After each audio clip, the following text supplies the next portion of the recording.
Good morning, happy homeowners. Got the rain coming over here in Santa Ana. There's the truck.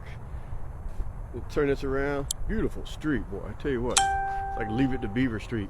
But original hardwood flooring. Used to have some carpet in a couple of the bedrooms. So this is the natural. You've seen all the videos, but it turns, that old finish just turns orange. So by the time we sand this down, it's going to have that nice, like, paper look. It's going to be light and bright. Just turn this thing. It's a couple of rooms. Got the carpet. They pull up the staples and tack strips. Now you'll find this, so you can see it. Look at this. So when they installed the baseboards, they put it right on top of the carpet, so when you remove the carpet, you got that gap. And it's a lot easier to just install a prime white base shoe to cover it versus trying to take this base down and drop it. Then you're gonna have that paint line.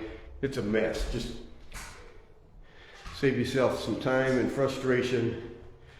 Install the base shoe, but just nothing but a beautiful, solid 1/2x2 red oak floor. This room here, again, they set the base down on top of the carpet. And I don't know if we're going to take care of that or the homeowner, but there's the new baby with the light. All right, guys are waiting for me to turn this off so they can turn that on. There's my daughter trying to hide.